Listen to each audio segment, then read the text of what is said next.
Right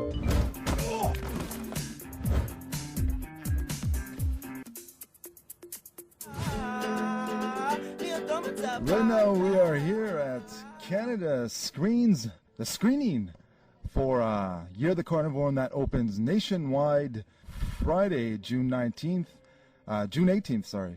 And we're sitting here with one of the cast members, Will Sasso. How are you doing? And thanks for taking the time to do this interview.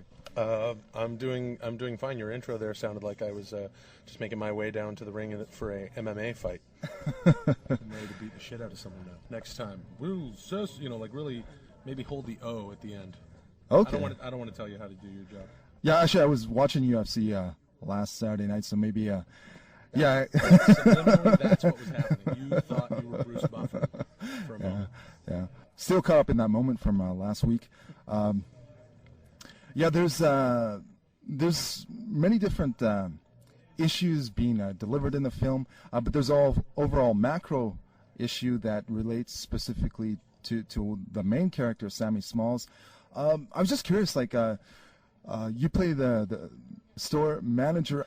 Your part was kind of separate from the main theme, but when you're put in a position like that, having to focus on your own role, I guess you do. It might sound like a stupid question, but do you read the script in full? Yeah, I read the entire script. Oh. Yeah, I mean, I may not have anything else to do on that Thursday afternoon when I get the script, so I'll read the script. No, of course not. Of course that has nothing to do with it. Yeah, I read the script. It's not that hard being an actor. Reading the script is the least you could do. Oh. Yeah, it takes a little while. I guess I should have been more specific. Is when you're focusing on your role, do you try and kind of put the main theme out of your mind so you can focus on your part in the film? Well, I mean, the main theme doesn't really enter into my mind to begin with. When you're playing a part, you're playing that part. You're however consumed as you are, consumed with that role, that character, his journey or lack thereof, or whatever he needs to do, or So no, there's nothing that I need to put out of my mind. It's a real. Acting is kind of an intimate experience. Everything goes away. The cameras aren't there. You don't really see anybody else, and the other people that you're in the scene with, you're reacting with them. And it's things take over. Your character deals with shoplifters in a very interesting way. How he punishes them. You hear a lot about how actors bring aspects of their experience or their personality to their character. Is there some interesting experience you had seeing somebody steal something, or? No. Nope. The answer's no. No, I've never. I don't think I've been witness to any sort of shoplifting that I'm aware of. No. Is that what you're asking me? Witness people stealing stuff? Elementary school, going to the corner store, and then one of your buddies or someone you knew. All right. Well, sure. I mean, I think everyone's seen their friends steal a chocolate bar. I don't. Is your next question going to be if I found a way to weave that into my performance? Because I did not. I did not find a way to weave a 10-year-old friend of mine in 1985 stealing a chocolate bar into a movie role. No. Okay. When you're acting, you say you're acting to everyone on set. They're the characters, they're actors performing their roles. But just like in your mindset, when you're playing your role, do you take the anxiety, somehow use the anxiety of the character shoplifting? Do you kind of put that into your mindset when you're? Do I put the anxiety of the character reacting to shoplifting into the? Yes, yeah, absolutely. No, Dirk doesn't like it when people shoplift, so Will doesn't like it when people shoplift. But when Will doesn't like it, Will is playing a character named Dirk.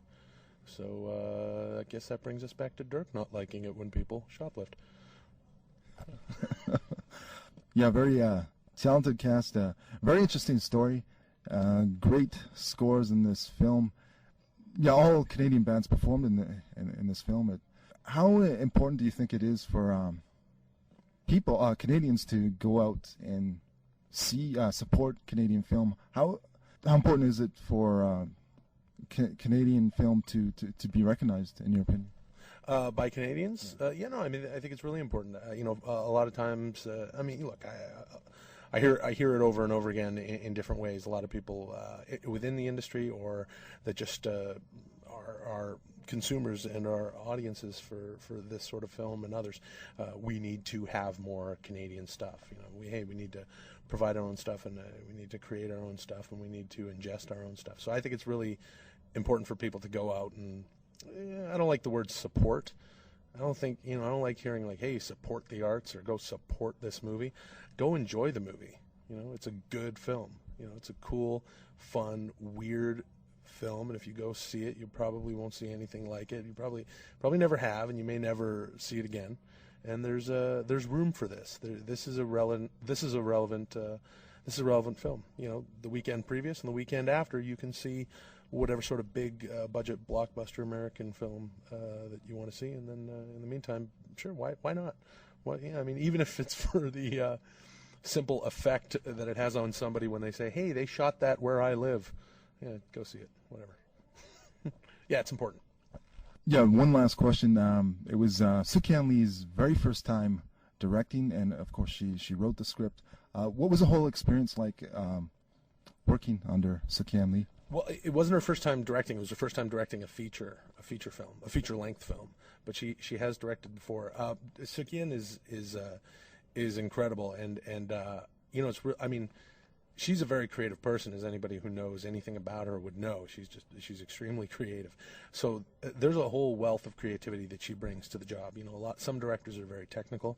Some directors are an actor's director. There's different ways for a director to get into directing, and the ways from which they come into the business, specifically of directing, usually dictate their strength. With Sook-Yin, she's got a lot of different strengths. I mean, she did a lot of music for the film. She has acted. She has written. She's produced. She's directed before. So, and she's a very interesting and creative person who approaches every single different thing that she does creatively differently. So, as far as getting a director, you're getting a very well-rounded director. So, I mean, aside from all I could really say is, I mean, I could go on and on about how impressed I was and how impressive she is as a director. I guess the best way to say that would be that it did not seem like her first time directing a feature-length film at all. She was so on top of it, knew exactly what she wanted, and was, a joy to work with, and not just in the sort of cliched sense that people say. The thing is, it's hour 12, it's hour 15, it's hour 18, you've been up all day and night, and, you're shooting this thing, and perhaps this director's on day 30 or day 60 or day 90 of this shoot, and you look at them and they're tired.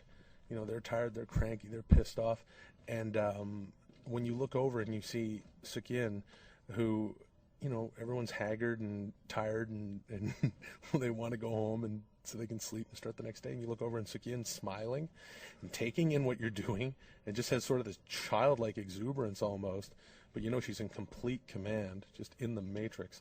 That's a real luxury to have, not just as an actor, but any person with any sort of role connected to a feature film or any sort of creative endeavor. So I hope she does a whole lot more of these, because she certainly deserves to, and she'd be a real huge asset. Yeah, great film. Year of the Carnivore opens in theaters nationwide Friday, June the 18th. We were just talking to one of the cast members and stars for Mad TV and another series coming out on CBS. Oh yeah, CBS. Well, it's unofficially called Shit My Dad Says, based on the Twitter feed, but it won't be called that. It'll be censored. My dad says, bleep. My dad says, something like that. But that's or I think they're calling it $# asterisk exclamation point. My dad says. CBS this fall, Thursday nights, 8:30 after Big Bang Theory, with William Shatner and myself and Nicole Sullivan, and tune in. It'll be a lot of fun. Listeners, we were just speaking to Will Sasso. Thanks so much for taking the time to do this interview. Cheers. Thanks for saying my name like there's something rammed up your ass. That's a joke. Yeah, I was trying to counter with it, but